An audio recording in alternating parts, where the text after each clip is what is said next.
when you look at where quantum technologies are likely going to have its first biggest impacts, they're the kinds of industries that Connecticut already is leading in. Defense, the financial industries, advanced materials, advanced manufacturing. We have essentially the early adopters right here in our backyard.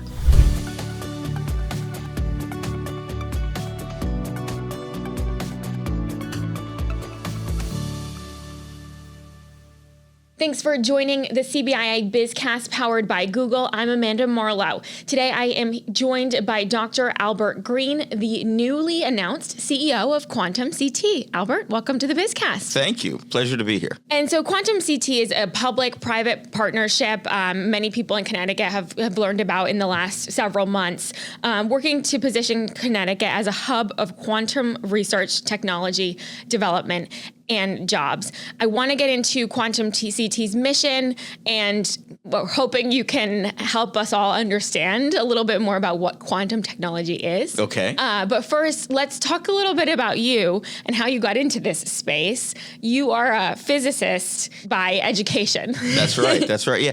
I've spent my career at sort of the intersection between deep tech, with sort of cutting edge research and development, and a lot of people call that deep tech, refer to that as deep tech, and really hardcore business, execution and strategy. And I've sort of lived in between those two spaces.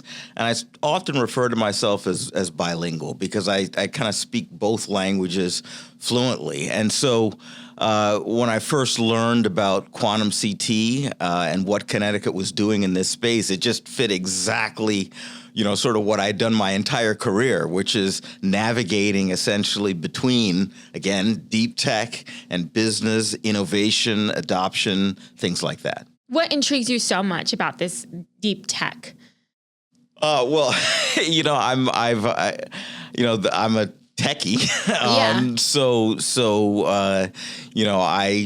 I am very familiar with some of the basic concepts that we're actually trying to exploit in QuantumCT. So it's pretty much a natural fit for me, if that makes sense. Yeah, and you're someone that, you start to go down one path to find something, and then you just keep going until you discover something new. Yeah, but in what I've done in my career is really focusing on the translation part. Both, and I use the word translation in sort of two ways. In one sense is translating the core technical innovations into real world applications, which is one of the focus areas of QuantumCT. And the other part is really translating it into language that everyday people can really understand. Yeah, and I think, so one example of that, so, for people who haven't heard too much about you. So you were a bench scientist, had done a lot of work in that space, started working for Kent Displays.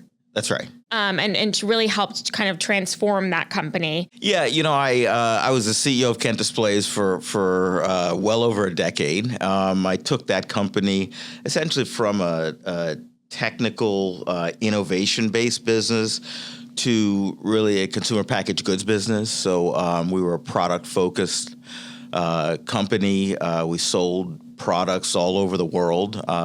Really interesting experience going from sort of the laboratory to the shelf at Target or Walmart. Yeah. And so you learn a few things on that pathway. But real-world applications Real for world people application. to use. In this case, it was stuff that, sits on your refrigerator or in your desk. Yeah. And certainly that helps kind of translate into what you've been able to do. So spent some time consulting for a while. That's right. What brought you, you heard about this opportunity in Connecticut, a state that you were somewhat familiar with. I have some, yeah. Actually, in a few careers ago, I ran a division for a relatively large technical services company called Science Applications International Corporation, and I had two groups actually based here in Connecticut. I had one at Pratt & Whitney and one at Sikorsky. So I'd come here a bunch of times to visit my folks who were up here. And you're originally from New Jersey. Jersey. That's right. So the East Coast lifestyle is it's pretty common for you. Very much so. Very, very familiar. But I do want to just, go down a little bit the pathway of, what were some of the things that interest me about this opportunity? And I would say there were a couple things that really jumped out at me. The first is the workforce. The workforce in Connecticut is highly educated, and I would say very tech savvy. The second thing that really interested me was the thought leadership of some of your premier R1 research institutions. And I mean, I'm not from Connecticut, and these are world-class R1 institutions. As you know, QuantumCT really is a joint initiative between actually University of Connecticut, UConn, and Yale and the state. And seeing, being a physicist, understanding and seeing really the breakthrough innovations that were coming out of these institutions, that was a huge draw. So that thought leadership that Connecticut had in that space was really important. And then the third thing really was the culture of collaboration. I've been a part of many different ecosystems, and the ability for those three elements to work together, I saw here in Connecticut, mainly the ability of the large R1 research institutions to work with the government, the state government, and also the workforce to really bring these new innovations to the marketplace was exciting. That attracted me. Do you feel like there's a lot of opportunity in Connecticut? 100%. I think that there's a ton. I mean, driven by those elements. All right, so let's step back a second. For those of us who are newly acquainted with the term quantum, tell us a little bit more, how can we think about what quantum is and where it's going? Yeah. One of the things I just sort of take a step back. I mean, the cool thing right now is if you look at the sort of popular culture and you see all these movies like, Quantum Mania and stuff. So people have heard the term. Yes. And I think that, leveraging that excitement, it's kind of cool. Is something that we'll do. Okay. A little different. But certainly practical uses. So if to just take a walk down history lane, I mean, if you look back, the transistors were actually invented in 1947, actually at Bell Labs. And here we sit 75 years later, and you have basically the power of many thousands of computers 5 years ago sitting in your hand as a mobile phone. And that technology has really revolutionized the world. So it's starting from a transistor to what we see today, okay? And quantum technologies, which of course your transistor is also based on quantum technology, so that's not a mystery. Yeah. It's just that quantum technology, the way we seek to exploit it now, sort of takes it one level deeper, okay? So now you're really trying to exploit how nature behaves at a very fundamental level. And that's the excitement in the industry, and it's actually worldwide. People talk about this quantum economy and the coming quantum revolution. And the idea is that, regions of the world, and certainly in the state here in the United States, are lining up to try to determine who's going to be the next Silicon Valley, if you will, of quantum computing and the quantum economy. And that's what Connecticut is trying to do, and that's what QuantumCT really is after here. Where are some of the leaders in this space right now? Yeah, I mean, there are several. I mean, for those of us that are kind of familiar with this, there's some really exciting activities going on in the Midwest. There's activities in the Mountain West. There's also some in the southern states, large regions that are really banded together, and of course, to the north of you all in Boston, there's no secret. There are there are other people that recognize that this is a coming revolution. And so how do you position yourself to not just compete, but to lead in this space? That's what we're really all about. Yeah. And you see, as we talked about, you said you were drawn to Connecticut. You saw the educational lineup, the collaboration with the state, different organizations. What's it going to take now? Where does QuantumCT come in, and what's their role? Yeah.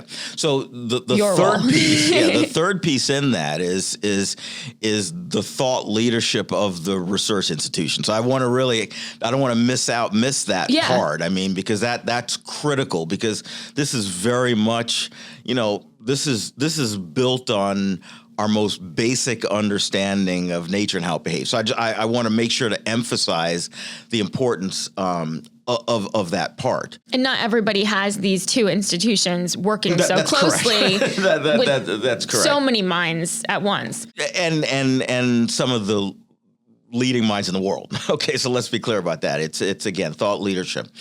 But again, I think to pick up more on your specific question, QuantumCT is really about building this ecosystem, okay?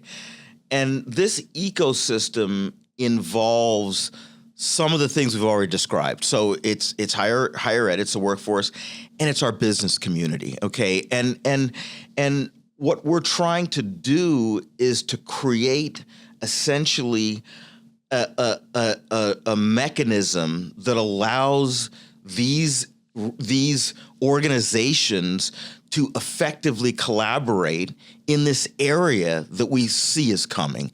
And that's really the core mission of QuantumCT. And what can business leaders do who, want to make sure we're not falling behind the ball? How can we get involved? Yeah, so QuantumCT is going to be building, and we've already started building a whole network of collaboration mechanisms, not only for existing businesses, but for businesses that are going to be launched out of our research institutions, and also businesses that are launched somewhere else that look around and say, that's where I want to be. I want to be where the action is. The action's in Connecticut. We're going to go there. So, we're creating an incubator, we're creating an accelerator, we're going to have funding opportunities, we're going to have workshops, we're going to have thrust activities around workforce and around training. And the idea here is that ultimately we win when the 7-year-old says, oh, wow, I want to work in something associated with quantum, when that's no longer a mystery. I mean, and they'll say that just like how they say, I want to do stuff in AI, and that's when we know that we've won. And the idea here is that QuantumCT really is about building that ecosystem that accomplishes that goal. And you did kind of touch up a point when you mentioned AI. Yes. What kind of relationship exists? Where do you see, how would you compare quantum technologies to AI? Yeah. So for many people, it's sort of like AI, bam, a year ago, all of a sudden it bursts on the scene. And that's not the case. It wasn't. A lot of people say, and I'm a firm believer of this, is that quantum technologies and quantum computing is where AI was 10 years ago. So it was very much sort of a deep tech kind of idea and opportunity, but there were people that were getting involved in those early stages, and the people that were getting involved in those early stages, well, they're kind of billionaires, okay, and the regions that really drove that are they have to turn away people, and the idea is for us to do the same thing with quantum technologies. What are you thinking? For 6 months, right? Where do you see QuantumCT? Yeah, so first of all, I want to acknowledge all the work that's been done before. So this didn't just start. It's not completely new. Totally new. But the way I would describe it is, for the last few years, the region, again, the same team members that are involved, driven by Yale and UConn in the state, have kind of the analogy of building a house. they laid the foundation. Okay. And that foundation was built around some of the core principles that we've already talked about: workforce, some of the thought leadership that we've discussed, and some of the collaboration opportunities. And it took some capital as well. And capital as well, for sure. Started some seed programs, and again, laid the foundation. So the next 6 months are really about, if you look again, the analogy of building a house. So what we want to do now is to kind of do the framing. Okay, so we got to erect the framing, and then after you do the framing, well, now you put up the walls, and the walls sort of builds a structure and joins those framing elements, the wood that you've used, and so these next 6 months, it's about getting the word out. It's about aggressively engaging our business community, and really building that framing of the house where we already have that firm foundation that's been put in place. Does that make sense? Yeah, and how are obviously you're new to this role, but what has anything surprised you? Actually starting to have these conversations with people rather than more looking in from the outside. I think the thing that was encouraging and also surprising was the level of collaboration that I saw existed in the state. And the other thing was in these kinds of opportunities, you have to be willing to take risks, okay? And it requires risk capital and a bunch of stuff like that. But what I saw was and is a culture that is comfortable with risks, and you have to do that. And I think, is it surprising? It's somewhat. I mean, I knew a little bit about Connecticut, but it was encouraging. In order to take that leap, you've got to be able to. You have to. Yeah, I mean, there's risks, and the fact of the matter is, sometimes you fail, but that's the nature of taking risks. And I'm sure as a physicist, you've seen, I've seen a lot of things fail. A little bit of failure in the past, but you've Correct. also seen a lot of success from that. Of course, yeah. And building from the ground up. One of the other things that you'd mentioned, so, this relationship between the universities, this collaboration, but also a relationship that needs to exist within the business community with large businesses and some of these small startups. Can you talk a little bit about that? Yes. I mean, so this is really important because if you look, regions that tend to thrive, there is an ecosystem around large anchor corporations and the newcos and small business that sometimes come from those or sometimes start from scratch from some university, whatever. And what's really, really important is that the large institutions, the large anchor organizations and companies view and recognize the importance of those smaller newcos. And they recognize that importance by being early adopters, by being helpful and in partnering with them for government grants, engaging with them, sharing some of the challenges that they have where the new companies can actually solve some of the problems because the new companies are nimble and can possibly move faster. And that's really, really important in the business ecosystem of how these things succeed. It's the case in a lot of the ecosystems that a lot of people look at with envy, like the Valley and the Silicon Valley and places like that.